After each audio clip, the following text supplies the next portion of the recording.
Gracias por acompañarnos, senadora Gina Cruz, gracias por acompañarnos. Vamos a empezar con la conferencia de prensa. Senador Bermúdez, iniciaremos con usted, posteriormente la senadora Márquez y abriríamos a preguntas y respuestas. Posteriormente ya tenemos una lista de 7 preguntas. Senador Erandy Bermúdez, por favor. Muchas gracias, Sergio. Muy buenos días, tardes ya a todos los compañeros, miembros de La Fuente, a mis compañeros senadoras y senadores que nos acompañan hoy a esta rueda de prensa, la cual el Grupo Parlamentario del PAN queremos llevar y poner en hincapié lo que está sucediendo en un tema tan delicado que es el IMSS. El tema del IMSS y las fallas constantes y registradas a lo largo y a lo ancho del país. Hemos visto la exigencia del personal médico preocupado, exigiéndole a su director general, a Zoé Robledo, más equipamiento y mejores condiciones de trabajo. Ellos son nuestra principal fuente de batalla y no lo tenemos armado. El último caso del Hospital 72 en Tlalnepantla, Estado de México, una treintena de médicos, enfermeras, residentes, personal de salud, fueron infectados por la falta de equipo que se tiene y hemos visto las deficiencias. Todavía vimos un video donde el propio director quería hacer hincapié de que no tenían equipo defectuoso y vimos que le salió el tiro por la culata. Van más de 600 colaboradores en el IMSS, entre doctores, doctoras, enfermeras, enfermeros, personal administrativo que ha sido contagiado por el COVID. Y todavía vemos que el propio subsecretario López-Gatell sigue con cifras estimadas. Somos de los pocos países que no hemos hecho el suficiente número de pruebas de COVID para saber realmente de qué tamaño es el problema y dónde realmente tenemos que confinar y dónde tendremos que pagar. Están pagando casi el doble de los ventiladores. A ver, fue una cuestión, recuerdo bien muy el presidente, una de sus frases que decía que en el país no se movía nada si el presidente no sabía, y esto haciendo referencia al presidente anterior. Bueno, hoy vemos que el propio hijo de Manuel Bartlett compra ventiladores a un sobreprecio exorbitante. Poco más del 76% de los contratos son adjudicaciones directas en nuestro país, y esto es lamentable porque el propio presidente en el Programa Nacional de Desarrollo, él específicamente tipifica que no habrá ya o se eliminarán ya las compras directas o las adjudicaciones directas, que es lo que hoy a este gobierno lo ha reinado esta política, como lo han hecho haciendo ellos. Y luego nos enteramos del claro conflicto de interés, de cómo quieren defender, no sabemos si al hijo de Bartlett, a Bartlett, o cuál será la complicidad que hay, que parece que Manuel Bartlett es intocable desde el fraude que el propio presidente documentó en su libro del tema de cómo se había caído el sistema.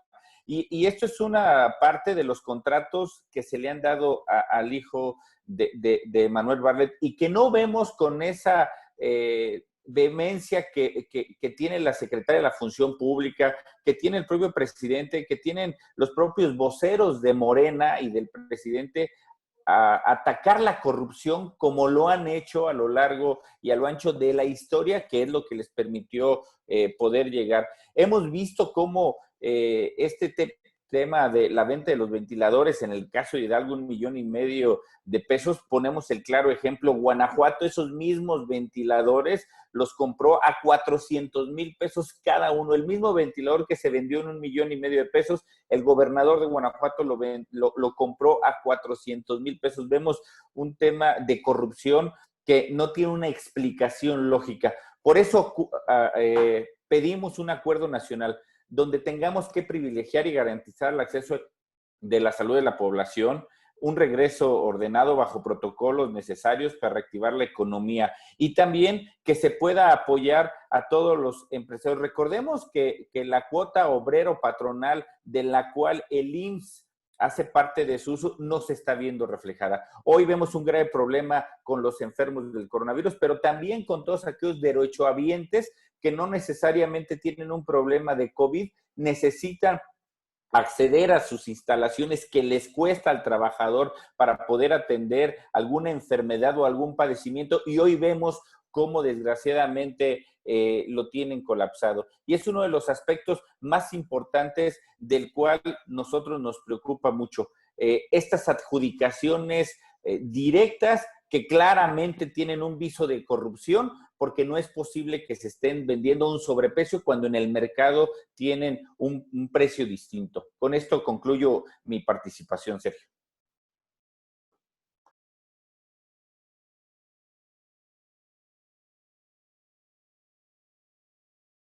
No te oyes, Sergio, pero si quieres, comienzo. ¿Sí? ¿Comienzo Sí, yo, Sergio? por favor, senadora Márquez, perdón. Gracias a todos por acompañarnos, a nuestros compañeros senadores y a los medios de comunicación. Gracias por estar aquí. Bueno, pues la crisis en el sector salud se ha agudizado y lamentablemente, bueno, creo que como grupo parlamentario hemos sido solidarios, pacientes, preocupados por el país. Hemos tratado de no estar solo señalando, sino de hacer siempre propuestas, y la propuesta económica y de salud creo que ha sido clara por parte del grupo parlamentario. Pero creo que ya hemos llegado a un límite en el que pues sí hay que hacer muy público lo que está sucediendo, porque detrás de lo que está sucediendo hay responsables. Y a continuación les digo por qué. Porque en el Senado dimos la lucha primero porque no desapareciera el Seguro Popular.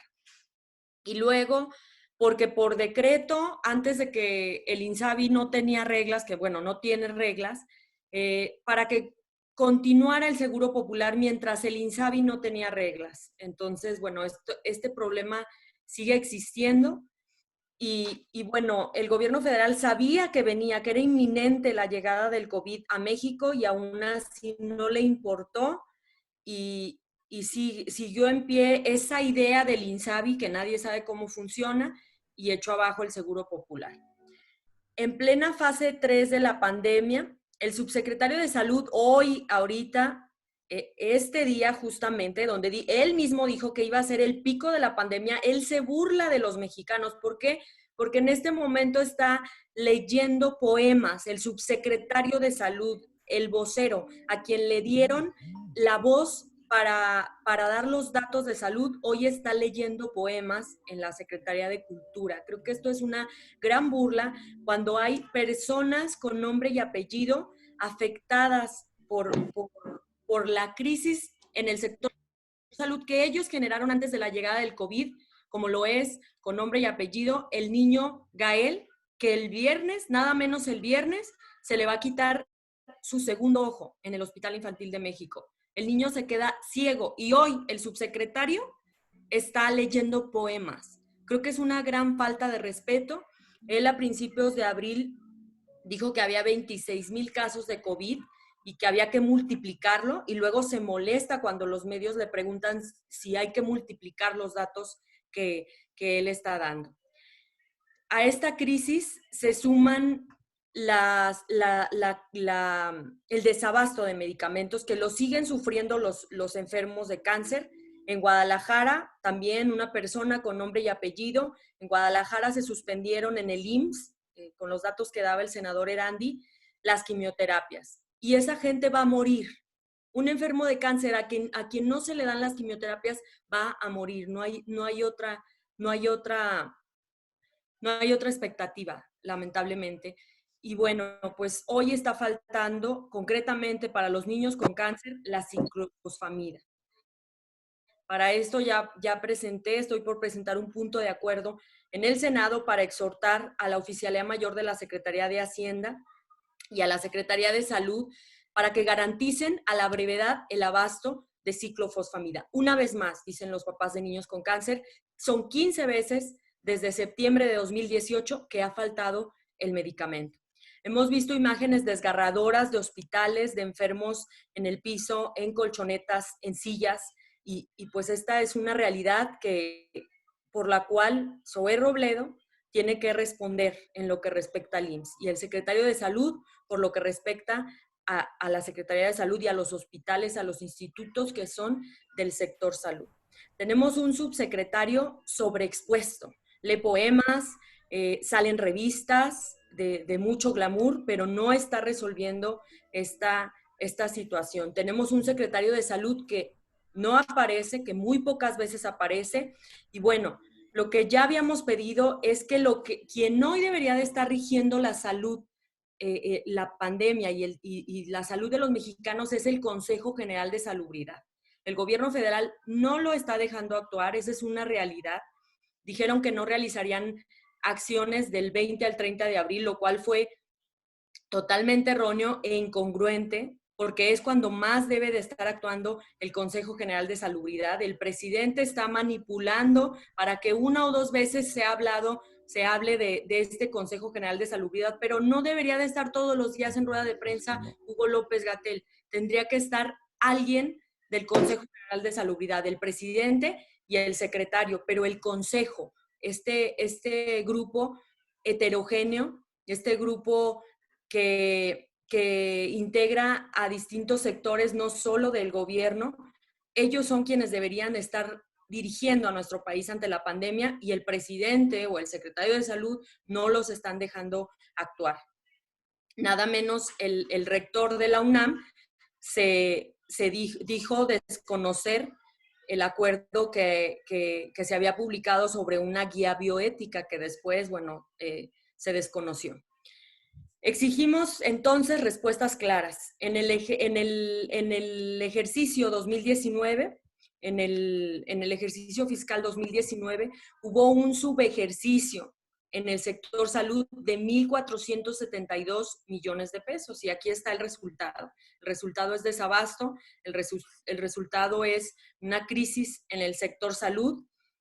Y bueno, lamentablemente también en México las pruebas, en lugar de aumentar, han disminuido. Entonces, hoy, de manera concreta, fuerte y clara, le decimos a Zoé Robledo, a Jorge Alcocer y a Hugo López-Gatell que si no pueden, renuncien ya y que dejen en manos del Consejo General de Salubridad el destino de la salud de los mexicanos, porque la realidad ya nos alcanzó y sí hay responsables. Y los responsables son hoy Zoé Robledo, Jorge Alcocer y Hugo López-Gatell. Y les pedimos su renuncia, sí, porque no están actuando ni siquiera de manera empática con los mexicanos. Gracias. Muchas gracias, senadora. Abriríamos, si les parece bien, a preguntas y respuestas. Tenemos un listado. No veo a Gerardo Cedillo, no sé si se alcanzó a conectar. Si no, le pediría a Víctor Mayén que por favor, nos hiciera su pregunta. Sí está Gerardo ahí, Sergio. Gerardo, ¿estás? Sí, amigo, aquí estoy. Perfecto, amigo. Por favor, tienes la palabra. Sí, le quería yo preguntar a la senadora Murguía si no llegaron a un acuerdo en la mesa directiva, senadora, para que hubiera sesión virtual de la comisión permanente, ni siquiera se los plantearon. ¿Qué es lo que pasó ahí? Porque ayer sacaron el comunicado de que de plano no iba a haber sesión y al resto de los senadores del partido preguntarles si de alguna manera, digamos, la posición que está asumiendo el grupo parlamentario no sería un poco extrema, digamos, en cuanto a la visión que tienen, desde luego, del manejo de esta crisis.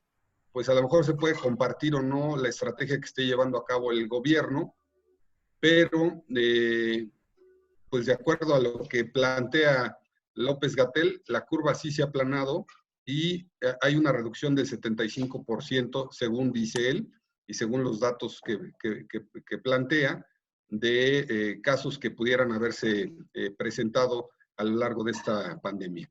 Yo quisiera preguntarle si no, digamos, es pues excesivo este planteamiento que hacen de las renuncias.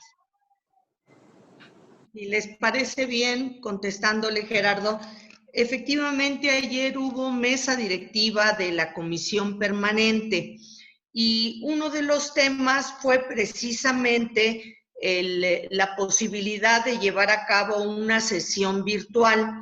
Si usted se acuerda, bueno, primero, de acuerdo con la Ley General del Congreso, tenemos obligación de sesionar como permanente durante el periodo de receso una vez a la semana. Para instalar la permanente se aprobó, que le llaman un reglamentillo, así le llaman, en donde había la posibilidad de tener sesiones virtuales siempre y cuando no hubiera discusión ni votación. es decir, se pueden presentar iniciativas, puntos de acuerdo y hacer presentación de temas de agenda política a través de una plataforma. Sin embargo, el acuerdo que tomó mesa directiva de la permanente, no fue del Senado, fue de la permanente, fue no llevar a cabo la sesión, y el argumento que se esgrime es que pues esta semana y presumiblemente la que sigue será la curva más alta de contagios dentro de la pandemia.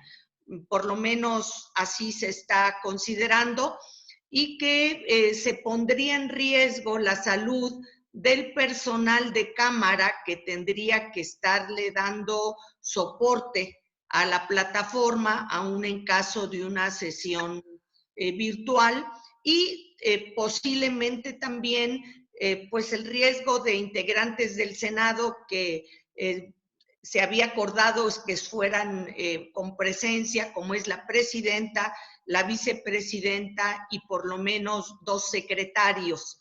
Entonces, en estas condiciones tomaron el acuerdo de no tener sesión esta semana con el propósito de proteger las condiciones de salud del personal de Cámara. Así fue y así lo notificaron. Muchas gracias, senador. ¿Algún senador que quisiera responder la segunda parte de la pregunta de Gerardo? Por favor, senador Bermúdez. Gracias. Nada más para comentar la cifra que da el subsecretario López-Gatell, y si es excesivo o no el que se pronuncie o que nos estemos pronunciando en que tienen que renunciar a la falta de resultados. Hay una clara contradicción. Y esta clara contradicción es que en días pasados el propio subsecretario dice y cuenta, Mario Delgado y la presidenta Mónica Fernández hablaron para que estas 2 semanas no hubiera presencia en el Senado de la República por el tema de la pandemia.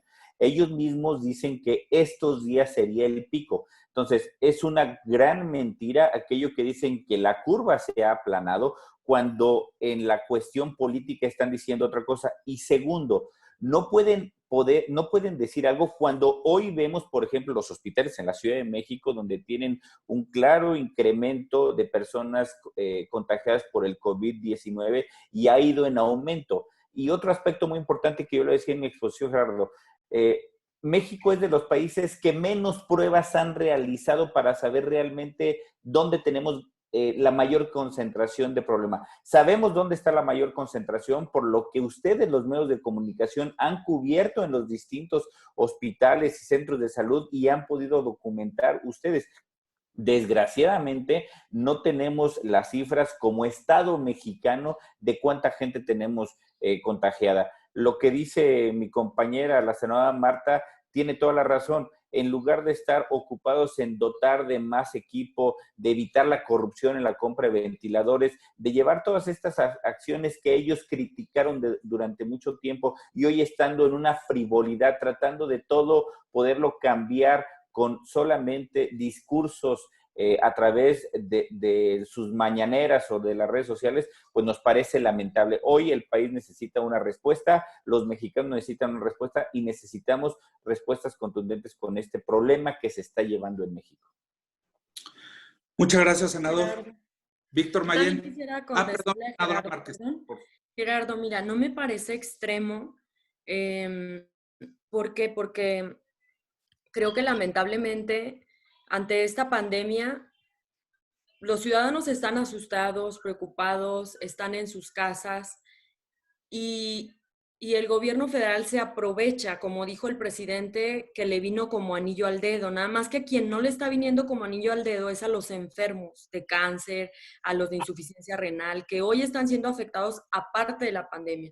Yo te estoy dando datos que son responsabilidad de Zoe Robledo, de Hugo López-Gatell y de Jorge Alcocer. O sea, lamentablemente creo que nos estamos acostumbrando al estilo de comunicar del presidente y del subsecretario, y pues lo que pasa es que nosotros no le creemos. O sea, no porque él diga que la curva se está aplanando le vamos a creer, porque hay realidades en los estados. Y la realidad es que en el IMSS, aquí en Aguascalientes, hemos donado caretas y el personal médico ha llevado su material. Creo que nos falta ser más valientes. A los médicos no los culpo. Yo he tenido comunicación con el director del Hospital Infantil de México, pero pues están ocupados en la pandemia. Pero, por ejemplo, la doctora Magdalena Madero fue muy valiente y ella señala totalmente cómo están las omisiones desde antes de la pandemia. Entonces, no me parece extremo porque hay realidades en donde senadores, diputados, asociaciones, todo mundo se ha sumado a donar caretas, a donar equipo de protección, pero el IMSS no está reaccionando, ni el IMSS ni el secretario de Salud. O sea, no han sido capaces de decirnos cuál es el total del personal contagiado en el IMSS, en el ISSSTE y en el sector salud. No han sido capaces de decirnos con qué equipo se cuenta. O sea, creo que nos estamos acostumbrando y hay que ser un poco más, pues por eso estamos pidiendo las renuncias. No me parecen extremas, porque sí hay omisiones y no porque el subsecretario diga que se aplanó la curva, le vamos a creer y no por eso le vamos a disculpar que hayan mandado, por ejemplo, a los estados equipo de pésima protección con un letrero del INSABI. Yo quiero regresar a pensar qué pasaría si cuando existía el Seguro Popular únicamente hubiera dicho algún gobierno, el gobierno de Peña Nieto, ¿saben qué? Ya no existe el Seguro Popular y pues hay otra institución, pero no tiene reglas de operación. O sea, es que las omisiones son graves. Entonces, no me parecen extremas las medidas, y como ejemplo te pongo eso, que hay un INSABI que solo existe en unos artículos de la Ley de Salud, pero que realmente no existe al grado de que ni siquiera tiene reglas de operación, y así transitamos la pandemia y es gravísimo. Gracias, Gerardo. Muchas gracias, senadora. Tiene la palabra Víctor Mayén. Hola, buenas tardes, senadoras, senadores. Mis preguntas son, no podemos decir entonces que la curva se ha aplanado, como dice Hugo López Gatell, cuando ayer fue el día en que más muertos hubo en el país, 254. Dos, ¿ustedes pedirán auditar este material médico que se está comprando en China para saber si es el adecuado, si su calidad es la óptima para este tipo de emergencias que estamos viviendo? Y tres, si me regalan una opinión hoy, de alguna forma el presidente da a entender que sería una posibilidad censurar las redes sociales, porque están cayendo en lo que él llama infodemia, es decir, propagar noticias falsas a través de Facebook, Twitter, WhatsApp y otras redes sociales, que estas redes sociales deberían de alguna forma dar a conocer cuando la información es pagada y coordinada en contra del gobierno y del presidente. ¿Quién nos ayuda a responder? Senador Bermúdez, por favor. Gracias, Sergio. Yo para dar respuesta a la última pregunta que nos hacías, Víctor, del presidente de censurar, yo no solamente quiero recordar lo que el presidente en el 2014 él mismo decía, y lo quiero leer. El presidente lo que hace y debemos de volver a leer el tuit que en el 2014 él decía, y que decía, sería el colmo que censuraran el Internet. ¿Qué acaso no les basta el control omnímodo que ejercen solo sobre los medios comunes de información?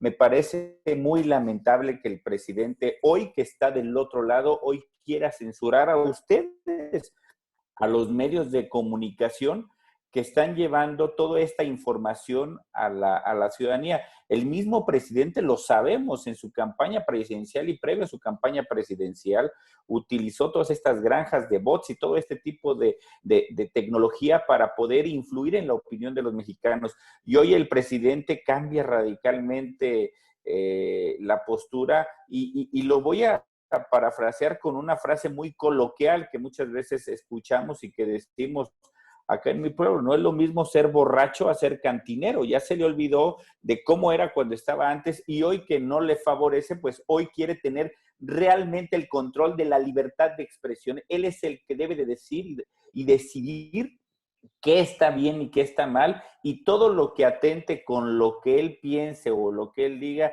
es algo que está en contra. Y con respecto a la cifra que da el propio López-Gatell, si se acható o no la curva, pues ustedes mismos lo dieron cuenta. Las muertes ayer fueron el pico más alto en el país, desgraciadamente, y entonces él nunca muestra el por qué tiene una estadística que diga. Él mismo decía que el método de Centinela ya no funciona. Ellos mismos día con día están tratando de maquillar y acomodar para que les pueda dar de la mejor manera las cifras, y los ciudadanos, ustedes, medios de comunicación, todos nosotros, no tenemos una información certera de lo que está pasando. Muchas gracias. ¿Alguien más? ¿No?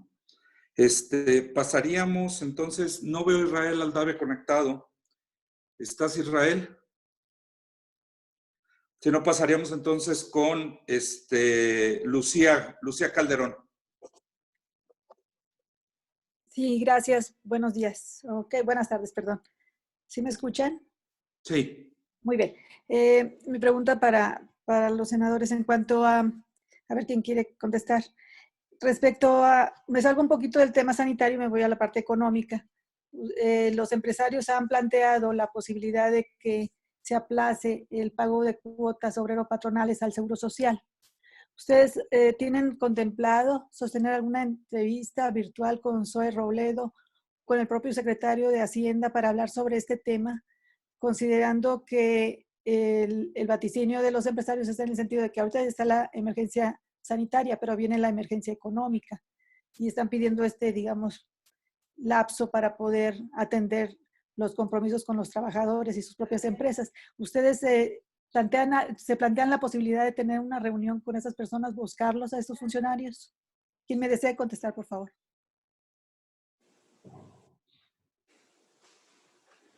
Yo quisiera comentar, efectivamente, el aplazamiento durante el tiempo de la pandemia de los pagos del Seguro Social ha sido una propuesta nuestra. Sin embargo, quiero comentarle que particularmente en el Senado no ha habido disposición por parte del gobierno federal, entiéndase Zoe Robledo o algún secretario de salud o involucrado en este tema, que haya habido esta voluntad de sentarse a platicar. En Cámara de Diputados sí han tenido mejor suerte.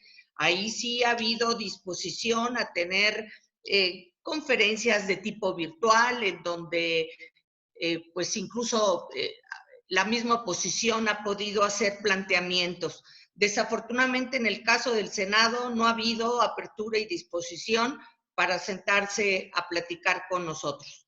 Así han estado las cosas. Ok, ¿alguien más?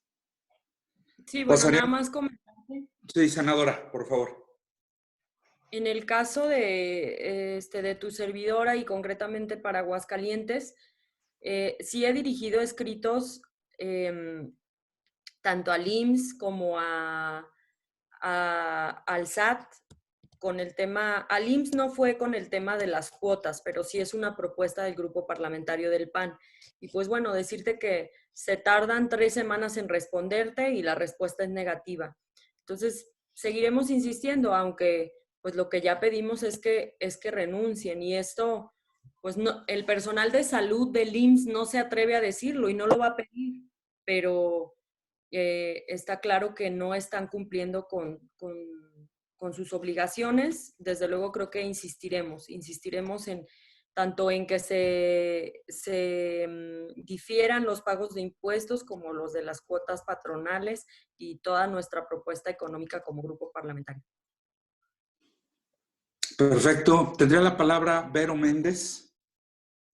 Vero, ¿estás? Vero, ¿nos escuchas?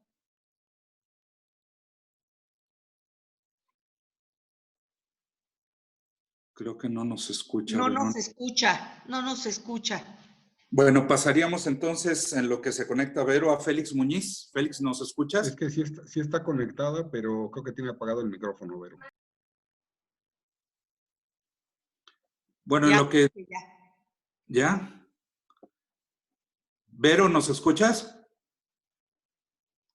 Si no, Félix Muñiz, por favor. Félix, sí estás conectado, pero creo que tampoco nos escuchas.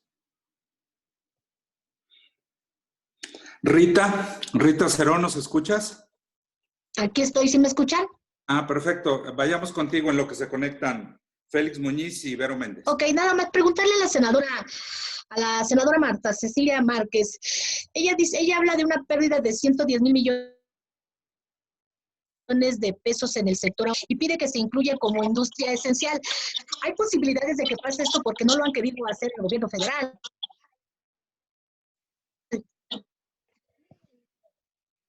Ya concluiste la pregunta, ¿verdad? Sí, senadora, ya. Gracias. Pues quienes están encabezando esta lucha son los gobernadores. Desde luego, tu servidora se suma como legisladora, hablando a nombre de todos los estados que tienen industria automotriz. Yo, la verdad, por la experiencia que hemos tenido en el Senado, como lo decía la senadora Lupita Murguía, donde a veces no encontramos respuesta con el gobierno federal, lo que sí esperamos es que los gobernadores logren ese diálogo con el gobierno federal para que sí se vaya reactivando la industria automotriz. Esto es esencial, lo que yo he señalado, es esencial para la economía de algunos estados, concretamente de Aguascalientes. Si no se reactiva la industria automotriz, sí creo que pueda llegar a afectar también en el tema de salud. O sea, precisamente por lo que hablábamos, hay titulares de salud, el secretario, el subsecretario, Zoé Robledo, están, bueno, concretamente el sector salud está caminando a ciegas porque no hay pruebas y por lo tanto no sabemos, no hay un estimado de cuándo de verdad se va a aplanar la curva o cuándo van a dejar de aumentar los casos. Entonces, pareciera que esto va para largo y necesitamos economías fuertes. Y en el caso de Aguascalientes sí urge. Lo que hoy señalaban pues el coordinador el presidente de la GOAN, el gobernador de Aguascalientes, decía que ellos ya están preparados, los gobernadores del Bajío ya están preparados para que la industria, para dialogar con la industria automotriz, y pues ya nada más faltaría el gobierno federal.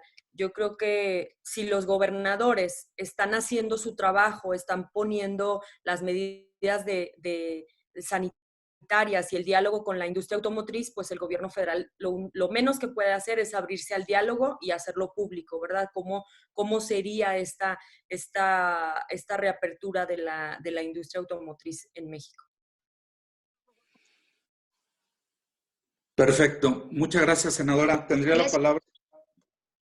Perdón, Rita, ¿algo más? No, le decía gracias, muchas gracias. Juan Arbizu tiene la palabra en lo que Vero se conecta. Juan Arbizu. Juan, ¿nos escuchas?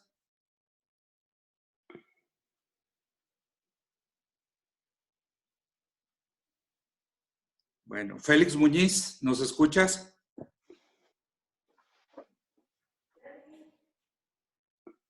¿No? Disculpen. Bueno, ¿sí? Yo sí los escucho, Sergio.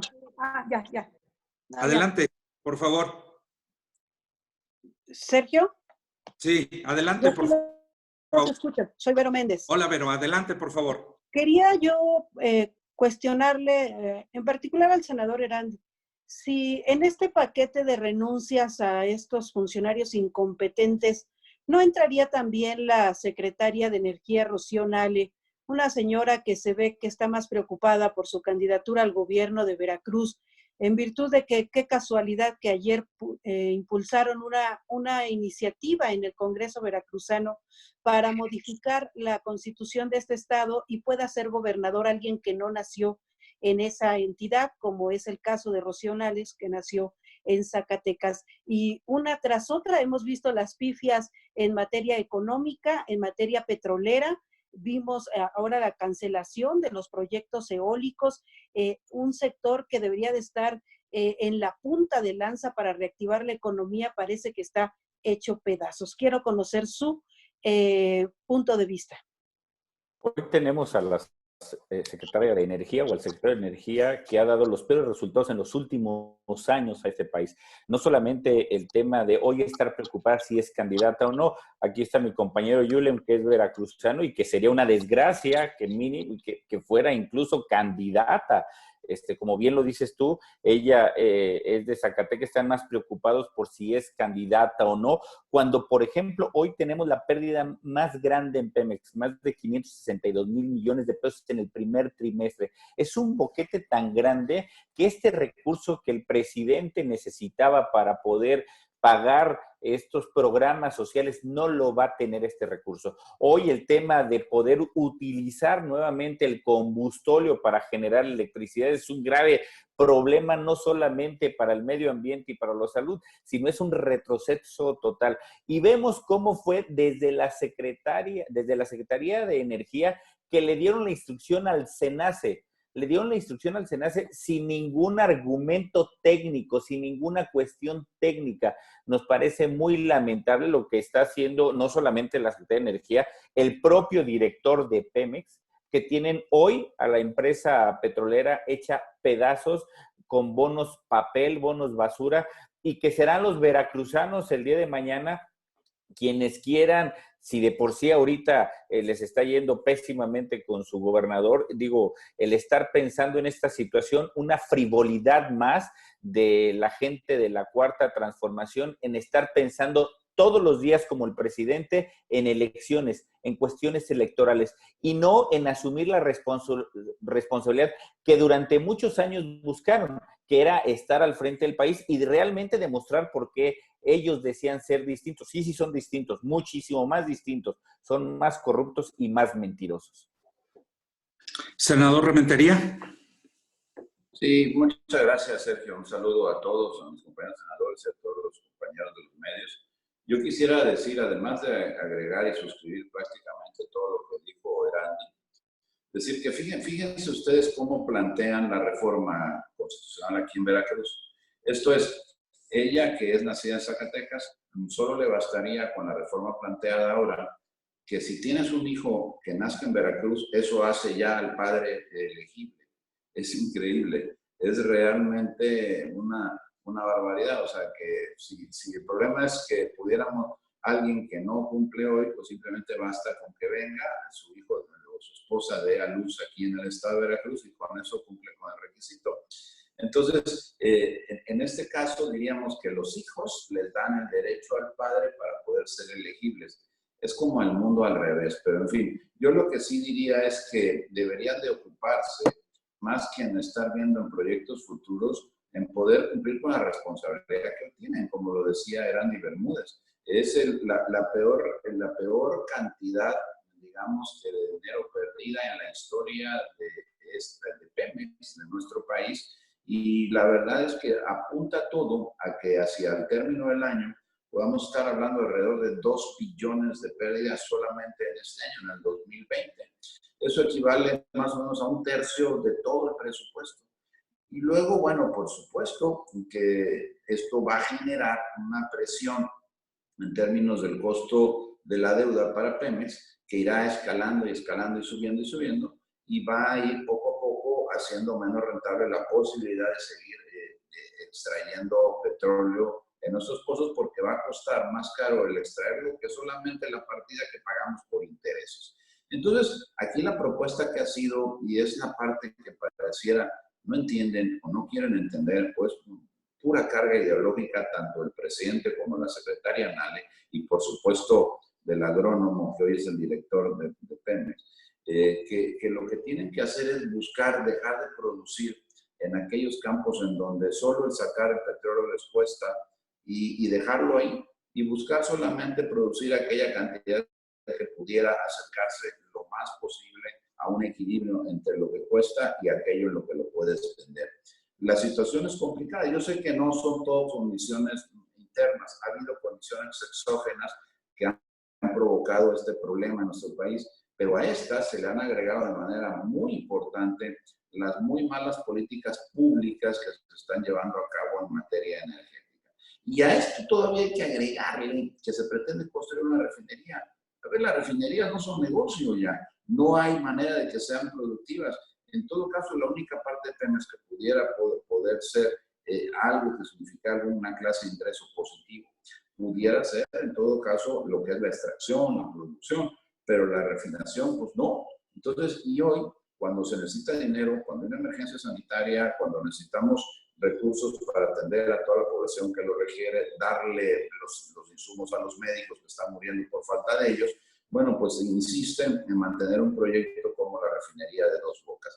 Es simplemente algo verdaderamente absurdo, raya en lo inverosímil, y yo lo que creo es que en lugar de ponerse a trabajar en esto, están buscando cómo acomodarle la constitución de un estado a la titular de esta dependencia, pues es simplemente algo que no nos merecemos, en este caso los veracruzanos. Hoy creo que está demostrado que este gobierno ha sido verdaderamente incompetente e incapaz, y que todo aquello que dijo, como bien lo decía Andy, no son iguales, son mucho peores. A mí me parece que hoy lo que está resultando es que se da clara muestra de que estos funcionarios lo que están haciendo es empinando al país. Por lo que va a suceder con Pemex es que vamos a tener una pérdida tan grande que el país no lo va a poder soportar. Y cuando se habla de las caídas, ya el propio Banjico, en su encuesta que me parece publicó ayer o antier, habla ya de un 7.3% de caída en el crecimiento de la economía. Eso es algo que no se ve desde hace muchísimas décadas. No sé si, de hecho, si se tenga algún referente en la historia de eso. Ya el propio Bank of America hablan de cantidades mucho mayores.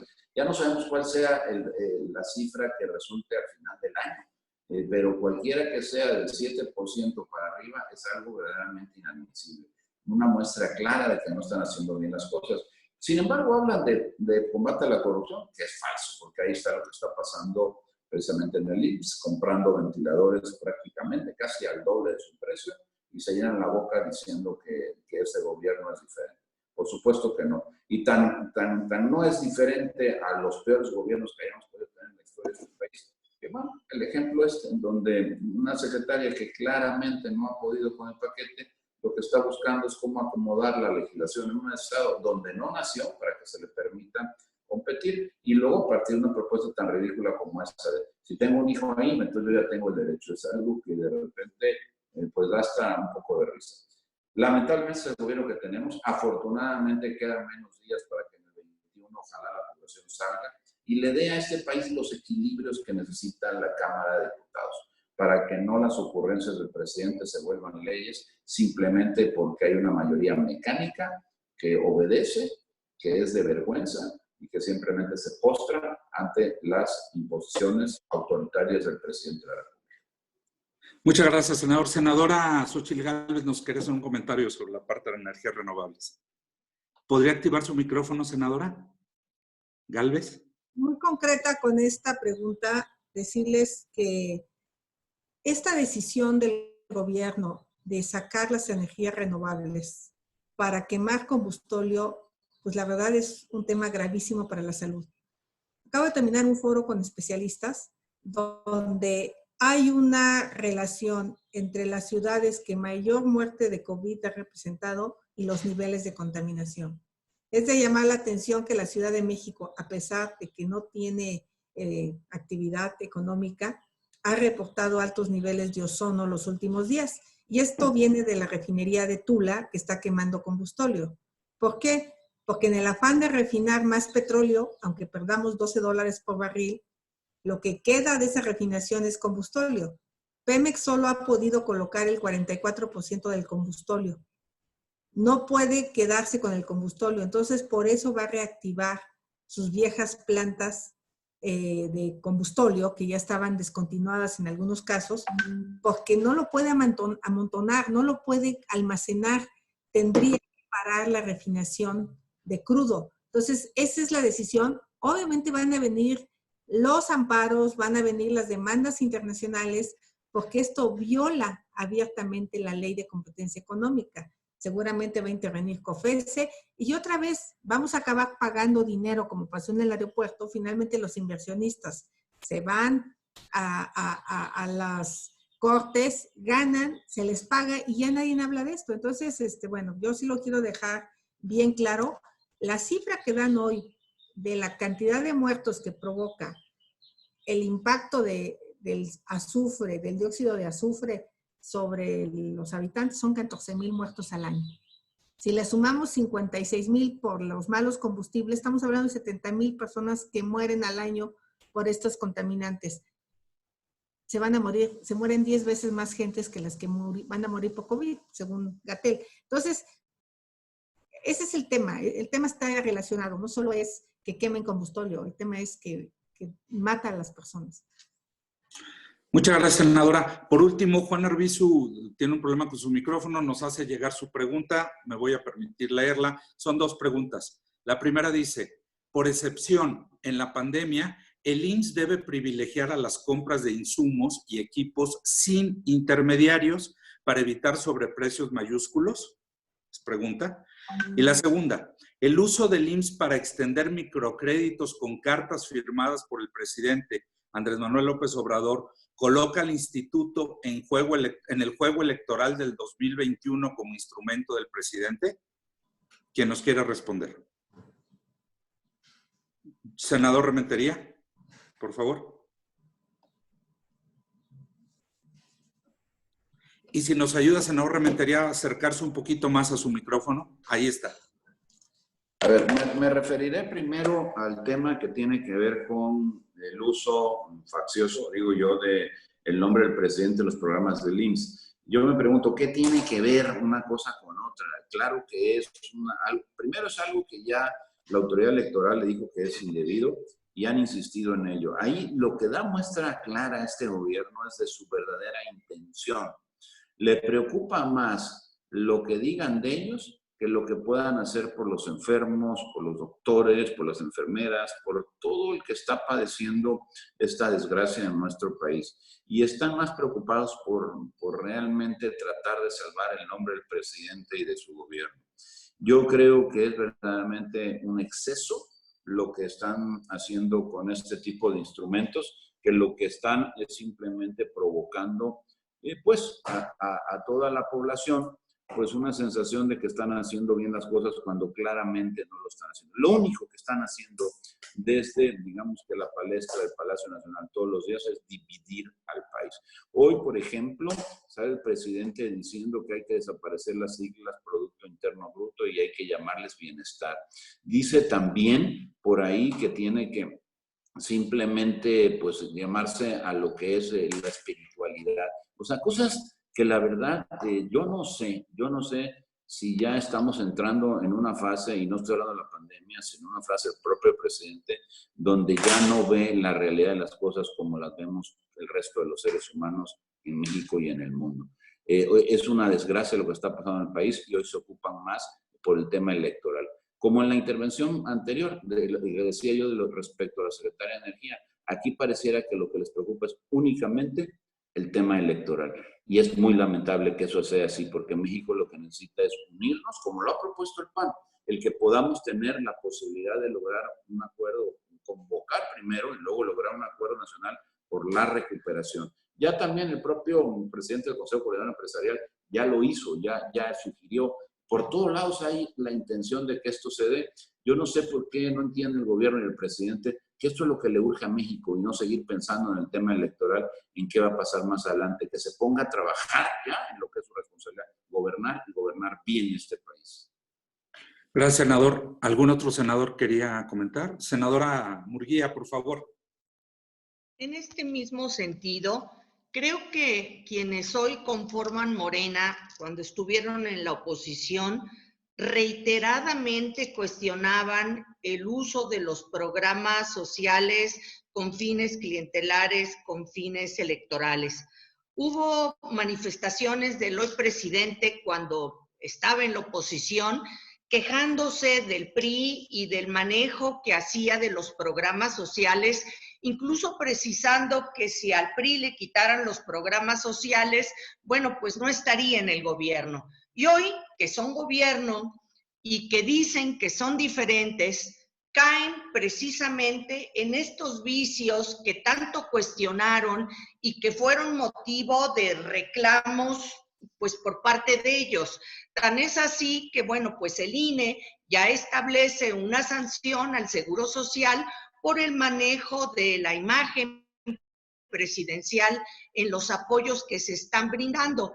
Y como si el Seguro Social no tuviera preocupaciones más importantes que atender en este momento, su director, Zoe Robledo, está más interesado en impugnar esta resolución del INE que en atender pues los miles de casos de personas contagiadas por el COVID o la escasísima distribución de medicamentos que se está dando nuevamente para los niños con cáncer y para los enfermos con cáncer.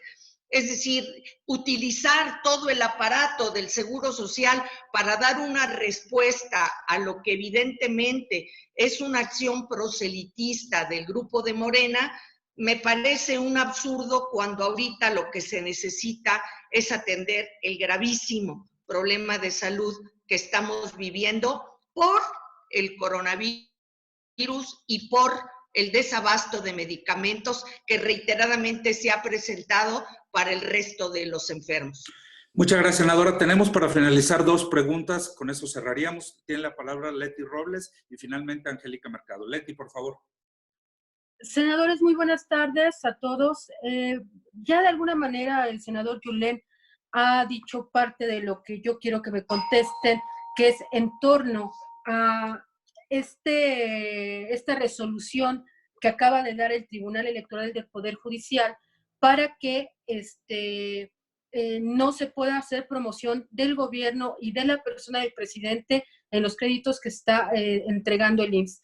Usted, senador Yulén, decía que no es correcto que el gobierno esté pensando en las elecciones. Le pregunto de manera directa, el gobierno federal y Morena acusan al PAN que todo lo que ustedes dicen, que todo lo que ustedes critican, tiene como afán el objetivo de crecer electoralmente en función del próximo año de elecciones intermedias. ¿Esto es verdad? ¿Ustedes están haciendo todas estas críticas porque están pensando en un asunto electoral? Gracias. Agradezco mucho la oportunidad de tu pregunta porque me permite aclarar que no es verdad. En realidad lo que nosotros estamos haciendo es señalando aquellos errores que se están cometiendo el gobierno, que si no los cometieran, pues no tendríamos cómo señalarlos. El asunto del resultado que vaya a dar todo ese señalamiento de errores en relación a las elecciones del año que entra será la consecuencia de lo que nosotros venimos señalando como errores del gobierno que generan eso precisamente como resultado. Pero no tiene en ningún momento esa intencionalidad. Lo que tiene simplemente decir, y díganos si no es verdad, que se han comprado respiradores a sobreprecio, que han sido simplemente sin licitación, que han dejado obras que todavía trabajando y dándole recursos cuando se necesita dinero en otras partes, precisamente en la emergencia sanitaria y la económica que ya viene. Dígame si no es verdad que es el país que menos pruebas ha hecho para detectar pues, los casos de COVID-19. Dígame si no es verdad que es el país que menos porcentaje respecto de su Producto Interno Bruto utiliza para poder paliar los efectos negativos de una emergencia económica. Dígame si no es verdad que está invirtiendo en proyectos verdaderamente locos sin sentidos, como el de Dos Bocas, como el del Tren Maya, que no cumple con ninguno de los permisos ambientales. Entonces, cada una de las cosas que venimos diciendo tiene un sustento. No es algo que nosotros estemos subjetivamente queriéndolo poner en la mente del electorado, del público, de los mexicanos y mexicanas, no. Simplemente son cosas que se han hecho, que se han señalado, que se han hecho mal y que hoy, bueno, pues simplemente puede generar una consecuencia, la pérdida de la aceptación del presidente. Pero eso en todo caso es culpa de él. Nosotros estamos aquí en el Congreso y la idea es eso, dice, y la gente nos reclama, necesitamos que tengan el valor de decir las cosas. Nosotros lo único lo hacemos de manera respetuosa, con mucho rigor a veces, pero por supuesto con absoluta responsabilidad de que lo que estamos haciendo es porque está ocurriendo. Lo demás, lo que va a provocar esto como resultado electoral, pues es consecuencia de lo mal que se hacen las cosas en este país actualmente. Prometieron, miren, yo nada más quiero citar un ejemplo, se me permite, para no abusar del término, del tiempo, perdón. Lo que pasó apenas esta semana, que concluyó en la Comisión Permanente. Presentan la propuesta de este señor Horacio Duarte, a quien yo no tenía el gusto de conocer, igual que no lo teníamos la mayoría de los de la oposición, por supuesto los del PAN, y nos dicen, es honesto, porque yo lo conozco, es honesto porque ha trabajado en esto, en aquello, porque fue regidor, fue diputado, fue alcalde, ha sido no sé cuántas cosas, y todo eso lo tenemos que creer. ¿Qué no sería en digamos que en un parlamento donde haya pluralidad y haya justicia en el trato, se dijera, mira, aquí están las cartas credenciales, ese es el señor, lo traemos para que se presente, que nos diga de qué se trata? ¿A poco era pedir mucho eso? Y sin embargo, lo que hacen es imponer una mayoría, porque ahí les alcanzaba la votación simple, la que necesitaban, para poder, de forma verdaderamente autoritaria, atropellar el derecho que tenemos a, por lo menos, saber a quién están proponiendo. Porque ni siquiera lo conocíamos, no teníamos ni su currículum en ese momento y tampoco, por supuesto, habíamos tenido la oportunidad de platicar con él y si merecía la posibilidad de ser avalado. En una de esas hasta lo podríamos haber avalado, pero lo que no puedes permitir es que simplemente porque detenta una mayoría, porque así lo dicen, pues pasen por encima de todo esto. Y esto al final, cuando la gente lo va conociendo, ¿a quién lastima? A ellos. Y si tiene consecuencias en la materia electoral en el año 2021, pues será culpa de ellos. Nosotros, nuestra obligación es señalar aquello que vemos mal. Y es lo que hemos venido haciendo. Por lo tanto, cierro con esto. Es falso que nosotros estemos haciendo esto deliberadamente para sacar una raja política. No tiene nada que ver con eso. Tiene que ver simplemente con señalar aquello que hoy el gobierno, lamentablemente es mucho, está haciendo mal. Ok, senadora Márquez, por favor. Sí, gracias, Leti. Fortaleciendo un poco lo que comenta Julen, quienes deben de dejar de estar pensando solo en lo electoral es Morena. Es Morena, el presidente y sus legisladores. Porque de verdad que tu servidora, que soy secretaria de la Comisión de Salud, no saben cuánto daría porque nos escuchara el secretario de Salud, Jorge Alcocer, o el presidente, o ayudarle a la COFEPRIS. Por ejemplo, Xóchitl ha estado impulsando el tema de ventiladores. O sea, de verdad, la gente se acerca con nosotros y como le dije alguna vez al secretario de Hacienda, somos representantes de los ciudadanos y los ciudadanos se acercan con nosotros con las problemáticas, esperando mucho de nosotros, esperando algo que antes había, que era respeto, interlocución, diálogo, y no lo hay porque el presidente dio la instrucción de a senadores y diputados nada, y nos tratan mal, no nos reciben, no nos contestan escritos, y la verdad quisiéramos ser parte de la solución. Si ellos no lo están permitiendo, porque ellos han demostrado que solo piensan en lo electoral, ¿con qué? Con su ley de amnistía, con sus programas sociales, le han quitado presupuesto a todo para dárselo a becas y a programas sociales. Entonces, quienes están pensando solamente en lo electoral son ellos. Nosotros, de verdad que anhelamos poderles ayudar, poder sentarnos a dialogar con los ciudadanos, con las necesidades para ayudarles, para ver en qué les ayudamos, al IMSS, al ISSSTE, a la Secretaría de Salud. Muchas gracias. Dos preguntas finales, dos preguntas más, y la senadora Xóchitl Gálvez nos quiere dar una actualización de las denuncias que se presentaron ayer para finalizar. Angélica Mercado, por favor. Buenas tardes. Quisiera preguntar a la senadora Gina o al senador Julen si me pueden comentar sobre esta petición que hizo ayer el gobierno de Baja California a través de Amado Rodríguez para que le permitan seguir gobernando durante 5 años con motivo del coronavirus. Ese fue el argumento que dieron. Y hay protestas ya de industriales, empresarios de esta entidad, de que se les están aplicando impuestos a través de los energéticos, cuando el gobierno federal pues ha ofrecido de que no habría un aumento de impuestos en el país, sobre todo en esta crisis de económica y de salud que hay.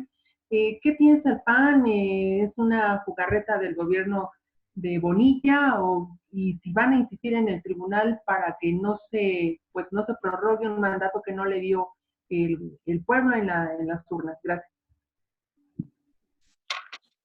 Bueno, muchas gracias, Angélica, por esta pregunta. La verdad que estoy aquí en esta conferencia de prensa precisamente para hablar del tema.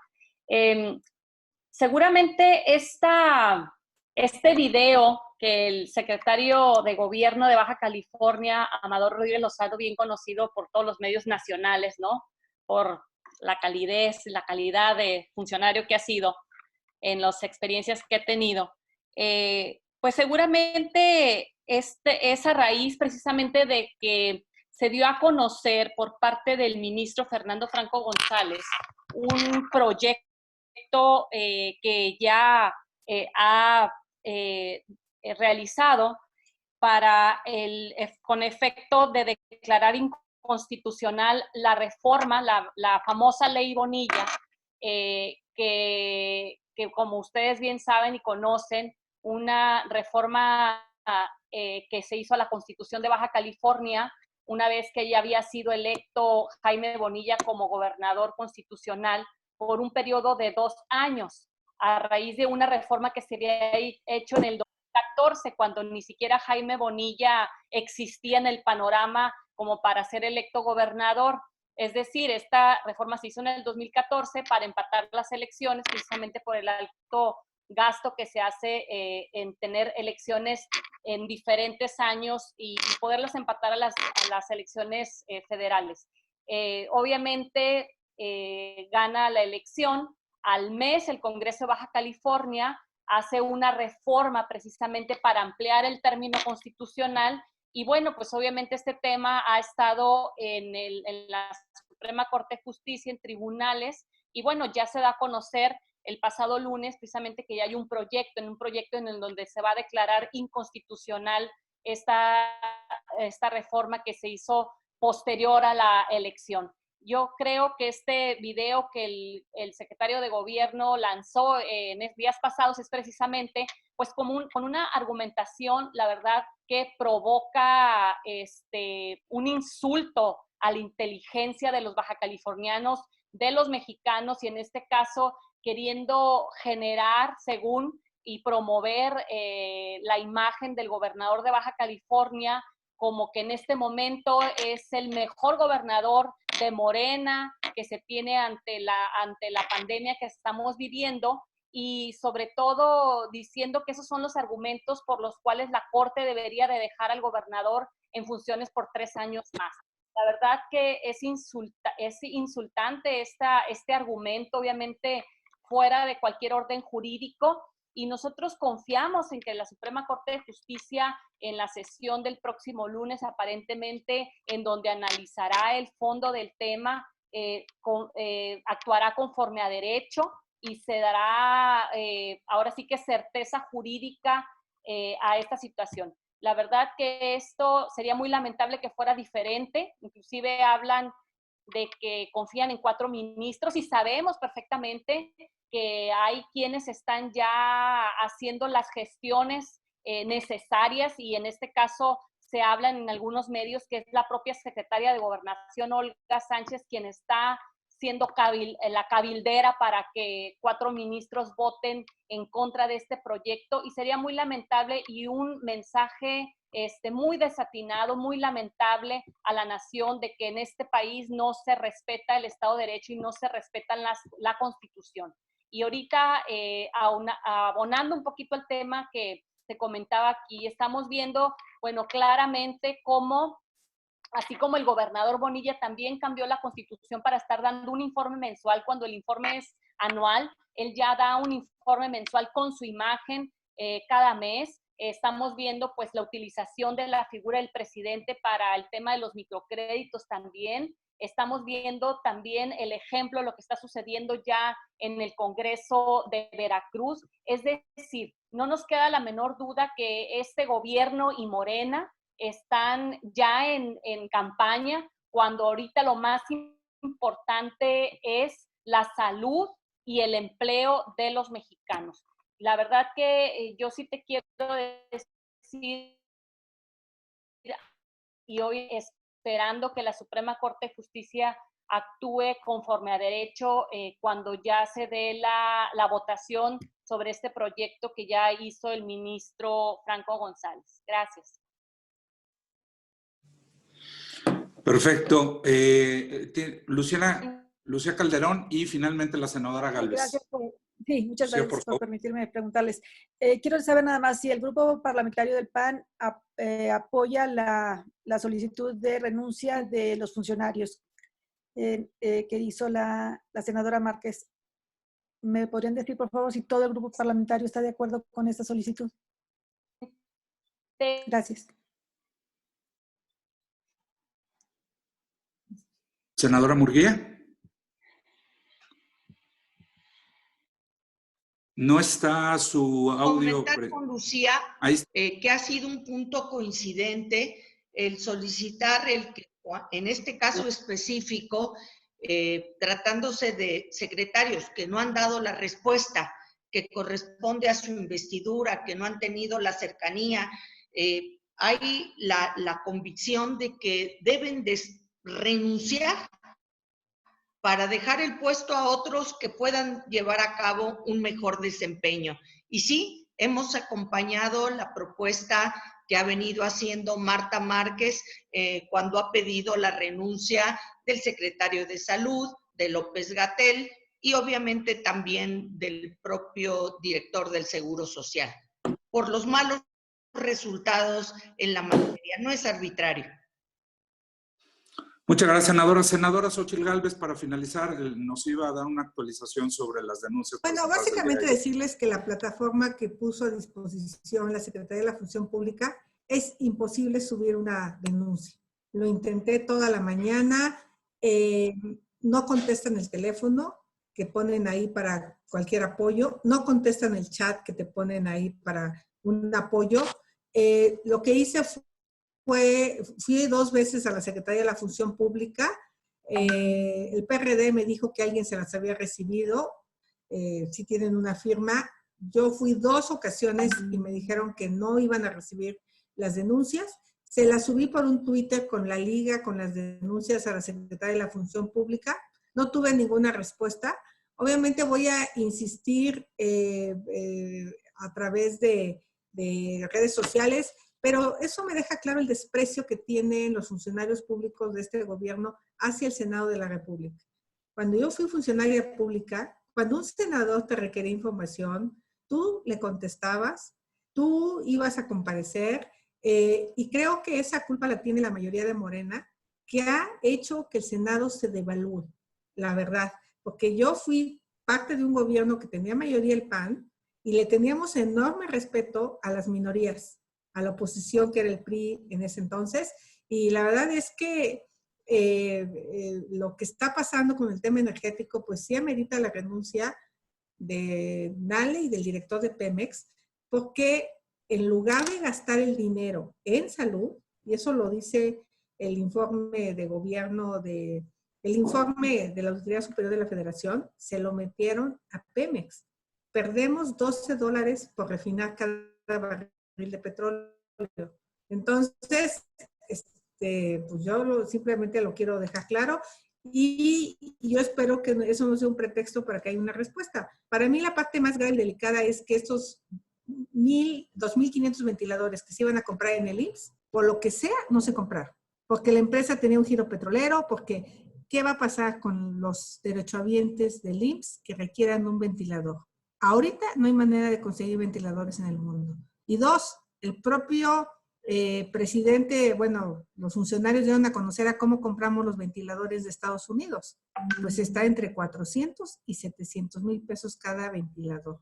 Entonces, lo que pasó en el IMSS de Hidalgo es una corrupción y a los otros 4 participantes solo les pidieron una cotización. Solo al hijo de Bastle le pidieron los 20 ventiladores completo en la cotización. Entonces, ya de antemano sí hay problemas. Eso les quiero comentar porque pues, fue imposible poderla presentar por las vías oficiales. Muchas gracias, senadora. Muchas gracias, compañeras y compañeros de la Fuente. Senadoras, senadores, muchas gracias. Los estaremos convocando cada vez más seguido en estos próximos días. Muchas gracias. Buenas tardes. Gracias. Hasta luego. Gracias. Gracias. Buenas tardes a todos. Muchas gracias.